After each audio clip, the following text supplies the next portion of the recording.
orang-orang kehilangan nyawa mereka karena hewan.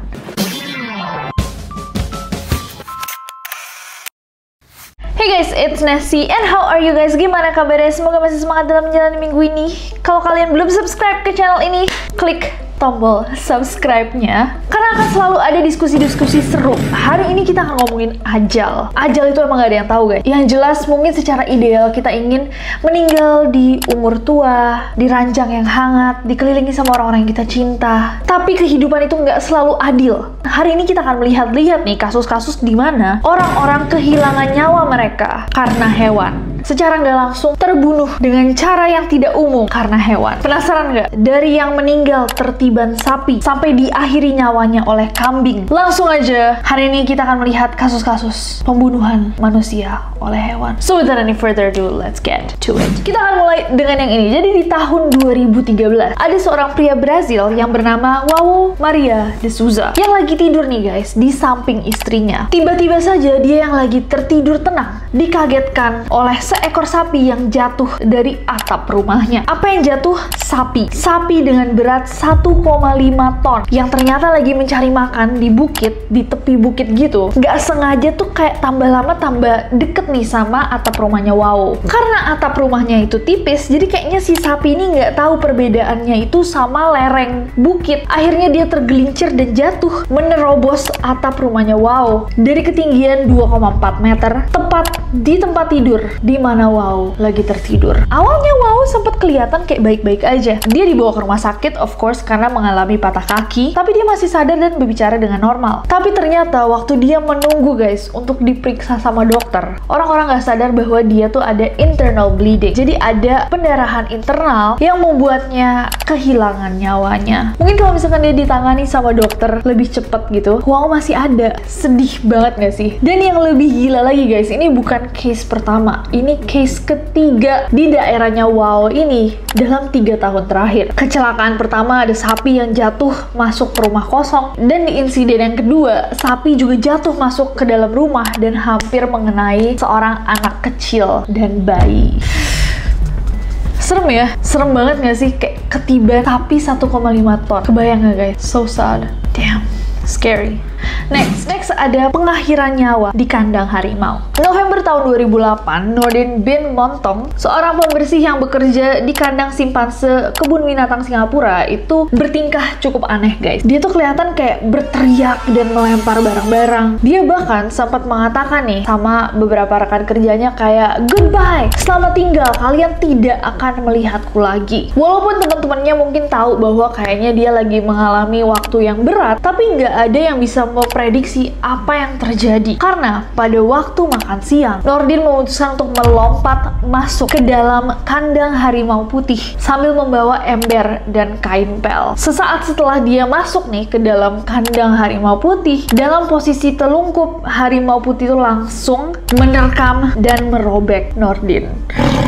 Guys, kalian kebayang nggak pengunjung-pengunjung yang pada saat itu datang itu sampai mencoba untuk mengalihkan perhatiannya si harimau dengan cara melemparkan batu. Ya usahanya emang lumayan berhasil, sampai akhirnya si harimau ini bisa terpancing untuk masuk ke dalam kandangnya. Staf kebun binatang pun langsung mencoba untuk menyelamatkan Nordin. Dokter hewan kebun binatang juga langsung mencoba untuk menyelamatkan nyawanya Nordin. Tapi guys, ketika mereka menunggu ambulans tiba, dia dinyatakan meninggal dunia oleh para medis bahkan sebelum sampai rumah sakit.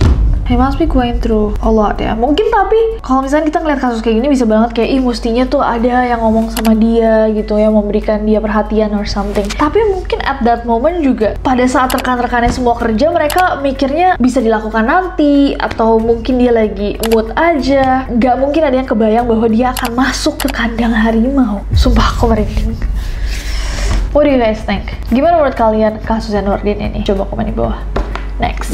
Binatang itu emang punya insting untuk menargetkan buruannya. Makanya aku salah satu orang yang percaya bahwa hewan-hewan buas, hewan-hewan liar itu tidak pantas untuk dipelihara di luar habitatnya. Karena udah banyak banget guys kasusnya. Jadi di Gombe ada seekor simpanse yang bernama Frodo yang pada tahun 2002 itu membunuh dan memakan seorang anak berusia 14 bulan. Jatuhnya bukan anak ya, bayi 14 bulan. Very tragic, serem banget. Dan di tahun 90-an 2010-an itu ada kasus juga. Karena anggota kelompoknya itu udah musnah gara-gara penggundulan hutan dan juga perburuan liar. Saddam seekor simpanse penyendiri yang sebenarnya bisa dibilang mudah beradaptasi. Selama bertahun-tahun, Saddam itu menjadi expert guys untuk mencuri hasil-hasil panen manusia. Sampai at some point, Saddam memutuskan bahwa dia berani untuk menculik anak manusia langsung dari punggung ibunya. Puncak gangguannya Saddam ini ada di summer, musim panas tahun 1998 ketika dia menyerang 7 anak dan membunuh 2 diantaranya. Setelah membunuh seorang bayi berusia 18 bulan, dia tuh dilacak sama para pemburu dan dikelilingi sama orang-orang yang udah bersenjata karena emang dia tuh udah mengganggu banget. This is up for debate sebenarnya. Saddam ini bukan binatang yang domesticate, dirumahkan,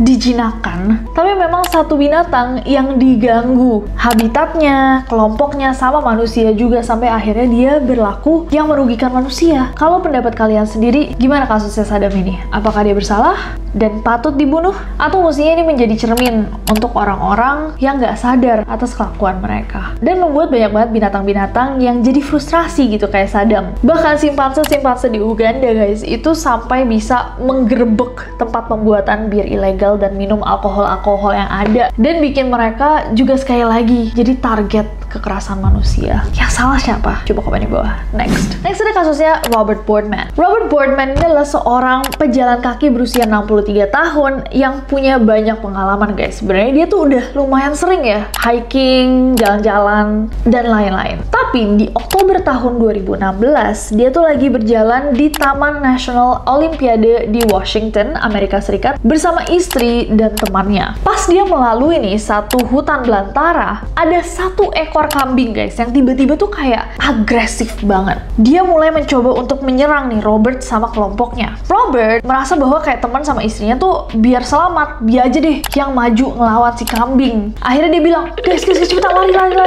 saya aja yang melawan si kambing ini. Nggak lama istri sama temannya lari, mereka tuh bisa denger Robert teriak. Istri dan temannya akhirnya kembali ke tempat kejadian dan sudah melihat Robert dalam kondisi dimana si kambing itu sudah menancapkan tanduknya di kakinya Robert dan lanjut berdiri di atas tubuhnya Robert untuk waktu lebih dari 1 jam. Si kambing ini tuh kayak bener-bener keras kepala guys, sudah disuruh dia malah lebih kayak sampai akhirnya dia dilemparin batu baru mau pergi. Sayangnya ternyata udah terlalu terlambat untuk mencoba menyelamatkan nyawanya Robert. Robert meninggal walaupun udah dicoba untuk dibawa ke rumah sakit. Karena kejadian ini akhirnya para penjaga taman itu melacak nih keberadaan si kambing agresif tadi. Dan pas ditemuin, si kambing ini dalam keadaan kayak udah berlumuran darah. Akhirnya si kambing dibunuh dan para penjaga itu memasang tanda yang memperingatkan para pejalan kaki untuk menjaga jarak 30 meter at least dari para satwa liar. Nah, yang menarik tentang kasus ini ya sebenarnya sedih dalam kasusnya Robert ya. Tapi ternyata guys, di tahun 1920-an, kambing-kambing yang ada di hutan belantara itu dulu tuh sengaja dibawa dan dibiarkan berkembang biak di hutan itu untuk memberikan mangsa baru bagi para manusia pemburu. Jadi in a way, kakek moyangnya si kambing itu dibawa untuk diburu sama manusia, tapi akhirnya si kambing yang memburu manusia. Serem banget gak sih?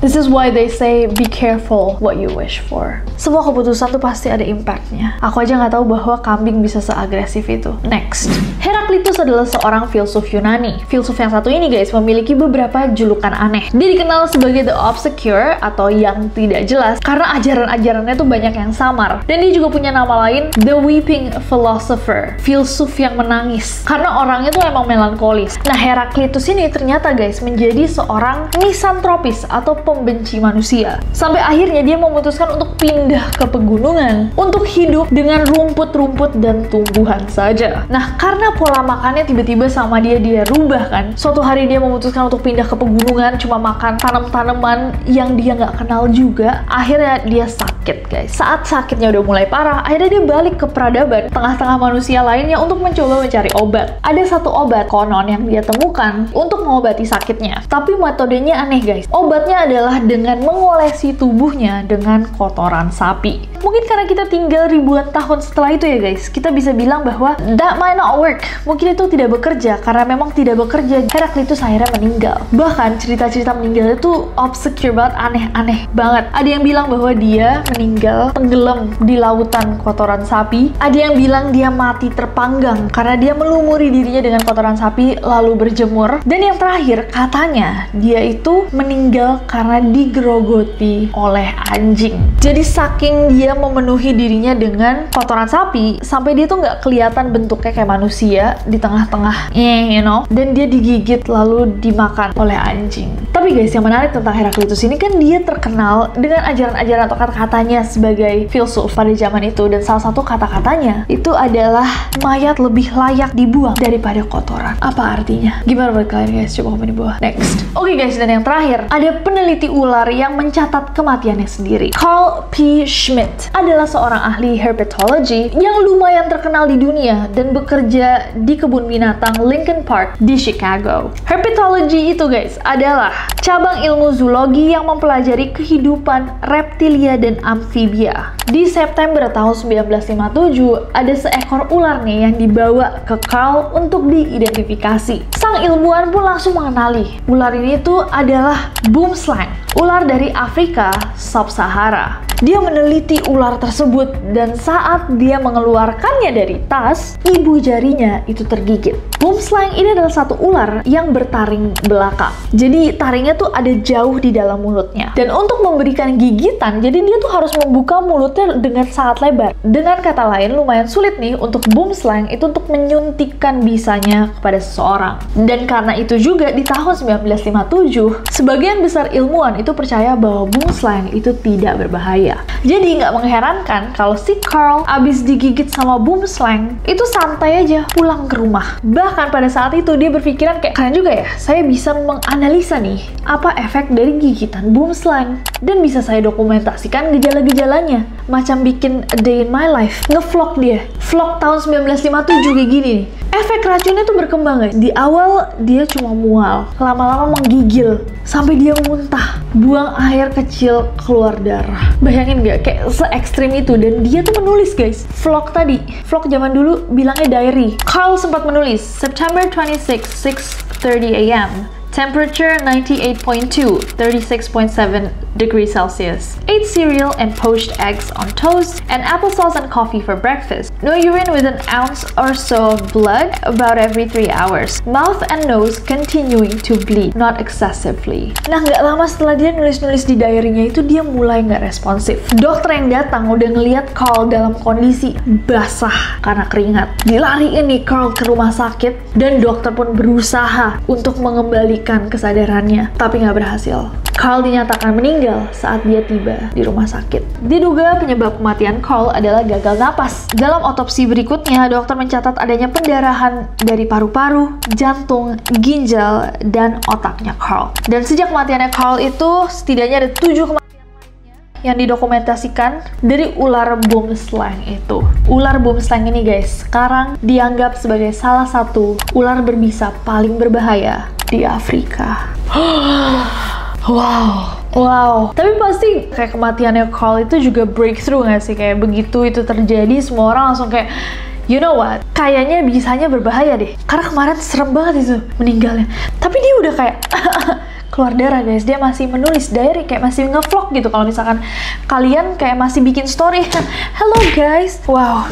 Itulah tadi kematian-kematian yang disebabkan oleh hewan, tapi yang tidak mudah diprediksi gitu. Karena kalau misalkan kita ngomongin cuman kematian dari hewan, pastinya banyak ya. However, banyak banget sebenarnya mitos-mitos lain ya, kayak misalkan ikan hiu itu berbahaya, tapi kematian dari ikan hiu itu dalam statistik nggak ada signifikansinya dibanding kematian karena kendaraan. Bahkan katanya lebih banyak kematian gara-gara sapi daripada kematian gara-gara singa. Pernah tahu nggak guys? Mungkin banyak yang ketimpa juga sama sapi. Apakah kalian pernah tahu kasus-kasus lainnya guys? Coba komen di bawah biar kita saling sharing gitu ya. Jadi mari kita semua develop ketakutan bersama gitu. Sebab aku punya ketakutan atas hewan buas gitu dari kecil. Kalau misalkan aku dibawa ke taman safari atau apa tuh kayak disuruh foto sama binatang buas, aku udah kayak mending kalian aku aja daripada aku digigit singa. Aku nggak percaya nih, walaupun dia se-cute itu, gemes banget, cantik banget, aku akan mengapresiasi dia dari jauh saja. Tidak akan aku duduk dengan cheetah di pangkuanku. Terima kasih. I love you cheetahs, but komen di bawah kalau misalkan ada materi-materi lainnya yang seru untuk dibahas, baik untuk neror atau generasi kayak gini. Komen di bawah biar kita belajar bareng. Jangan lupa subscribe karena aku gak sabar buat ketemu kalian lagi. Bye-bye!